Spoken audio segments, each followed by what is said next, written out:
Hello everyone, it is MisterStubstep, and now that we finished all the black and white core sets and special sets too, I guess, we'll be doing over a value discussion on the black and white promos. So in this video, I'll be doing like all the regular black and white promos, and then following this video, I'll do all the McDonald's promos that came out during the black and white era.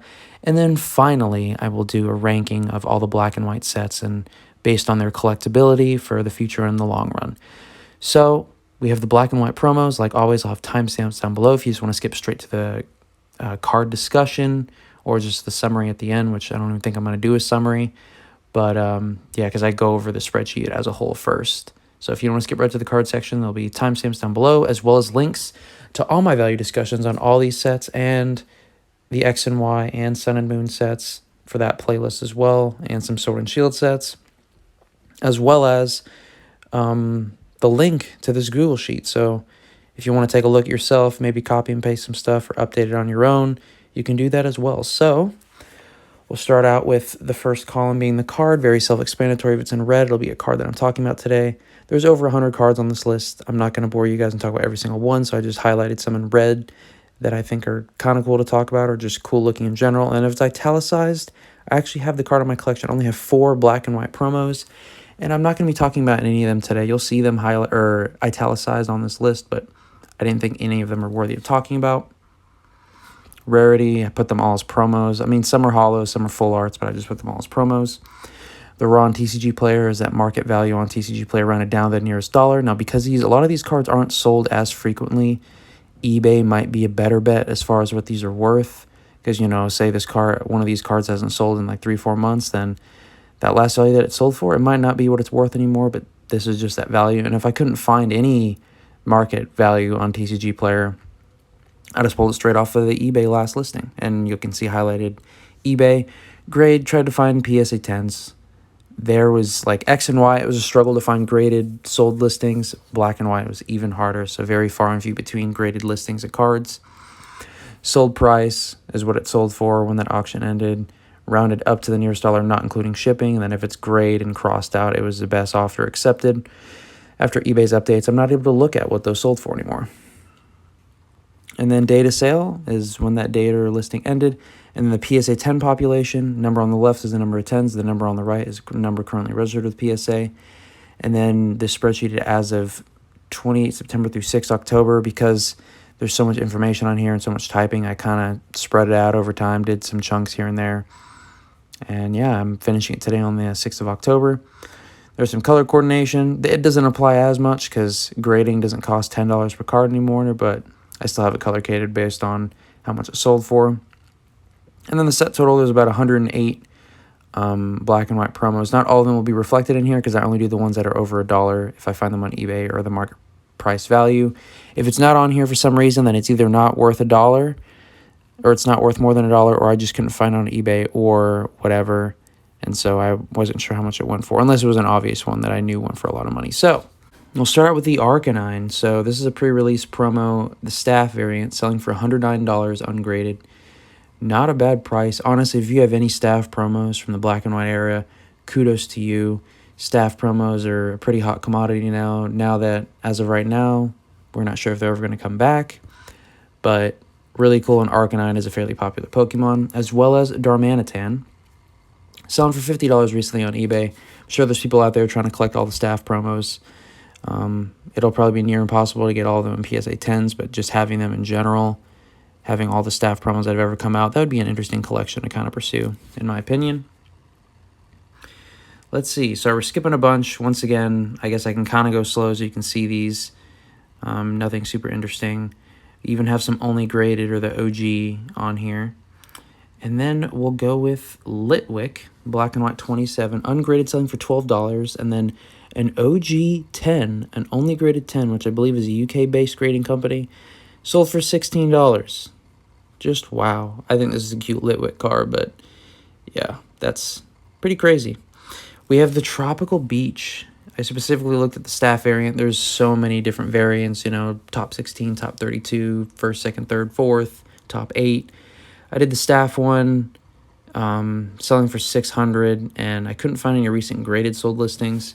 but 1 out of 13 got a 10 that have been graded for the staff, but there's like so many variants for so many different ones that have been submitted. I'm going to be honest, if you have a Tropical Beach or Victory Cup or any of these trophy cards, like, you're sitting pretty nice. These are solid cards, and we've actually already reached the most expensive card ungraded on this list with the Tropical Beach. So, obviously, if you have the Champion, Tropical Beach is even more expensive, but yeah. And then we have Victory Cup Black and White 29. So, I was a little confused on how these are, like, numbered, because, like, you have third in Autumn in 2012, and then there's, like, 2011, and then 2013, and they all like have slightly different numbers. But specifically for this one that I have listed here, ungraded $50, and then a CGC 7.5 sold for $21, and that was the third place Autumn 2011. And these Victory Cup cards are pretty cool. I think the Tropical Beach is slightly cooler, but yeah, we have these. And then Black and White 30, ungraded $137, and then a CGC 9.5 was listed at $400. Best offer was accepted. I imagine at least sold for $200, maybe $300. And yeah, that was the second place from Autumn 2011. And then the Black and White 31 Victory Cup, $130 ungraded. PSA 9 selling for $158.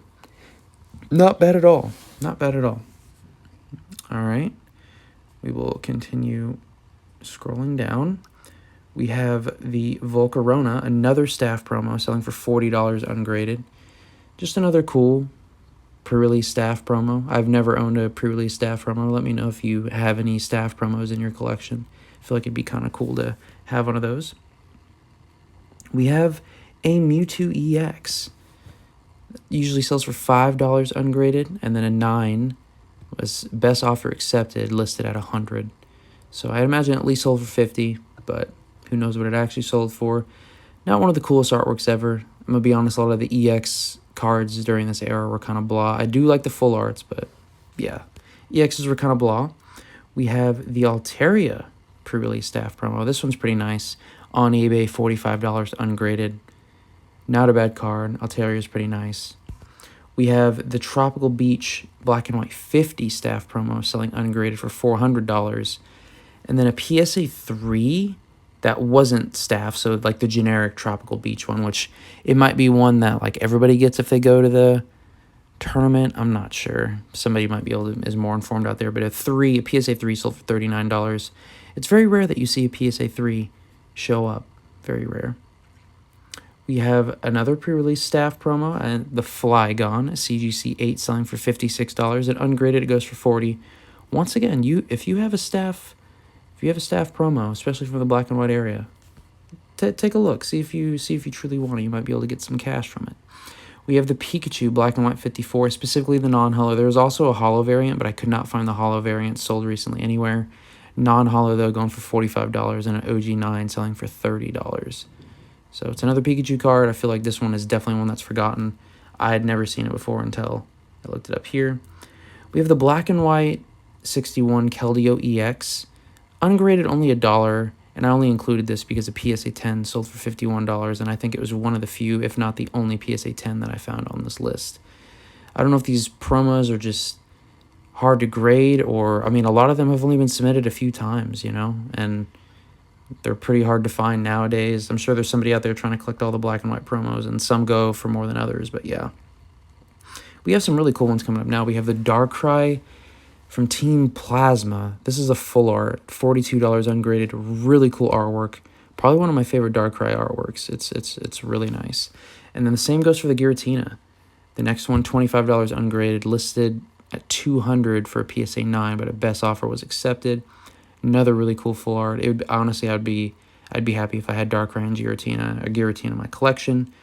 We have another pre-release promo in Metagross. This one's not the best looking artwork I've ever seen. $22 ungraded, and no, that is not a typo. A PCA 8 sold for $70. So, yeah, Metagross is one of those popular Pokemon, but this just isn't one of my favorite artworks.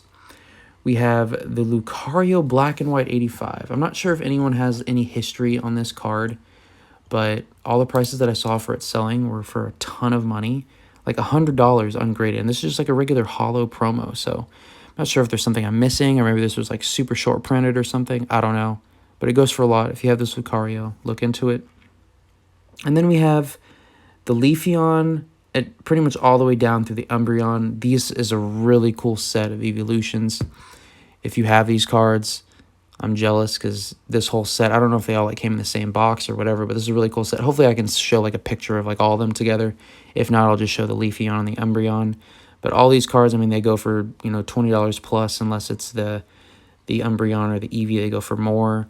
But I know a few of these were listed at a 10, and they were listed at like over $1,000. And a best offer was accepted, but I imagine they at least sold for 500 each at a 10. So decent little collection to have. And if you're an Eevee set, Master Set collector, then these are definitely out there for you. And speaking of Eevee, we have another Eevee in black and white, 97, ungraded, $177. This artwork is very cute. And isn't my favorite Eevee artwork ever? No. Eevee's gotten so many promos recently, though. I'm sure if you've been collecting Sword and Shield at all, you know that Eevee gets so much love, which honestly kind of turns it off a little bit, but people keep buying it. $177 ungraded. This Eevee promo is pretty sweet. And then the final one that I want to talk about was this Mew. $42 ungraded, so fairly expensive for an ungraded. No cards graded a 10, 0 out of 20. I just think this is a really cool Holo Mew artwork. And I know we are getting a really cool Holo Mew artwork coming up in Celebration. So just want to end on a good note with a Mew. Overall, black and white promos are not the most high demand cards out there, I'm going to be honest. But if you have some and you list it on eBay, you might be able to get a few dollars for it now, because a lot of these I've somewhat appreciated over time. But there are some bigger ones, of course, the staff promos are always nice to have, the trophy cards, and then the evolutions are pretty nice too. Really no major like Charizard promos or anything like that. You got some legendaries and all that stuff sprinkled in there, but nothing too crazy. I'm going to be honest. None of the black and white promos just like really, like the black and white promos in general just didn't impress me that much. Obviously, as time has gone on, Pokemon's gotten better and better with their artwork and their promos and the way that they present everything and just make it look better. So I wouldn't expect these to be amazing. But I mean, there's like some WotC promos that are really nice looking promos. And don't get me wrong, there are a few good ones in here, but a lot of them are just kind of lackluster promos. But yeah, that's pretty much all. Let me know what you guys think of black and white promos. If you have any in your collection, I only have 4 because of my cousins. But yeah, I plan on doing a McDonald's one in the coming weeks, and then finally ranking all the black and white sets by collectability. But please let me know what you thought of this video, or if you have any opinions on black and white promo cards. If you have any feedback, if this is your second video of mine, please consider subscribing. And then if you like what you saw, leave a like. And if you don't like what you saw, then yeah, please just leave me some feedback down below. But yeah, that's pretty much all I have for this video. And I want to thank you guys so much for watching. And hopefully I can release a celebrations video tomorrow once I pick up some products. Have a good one.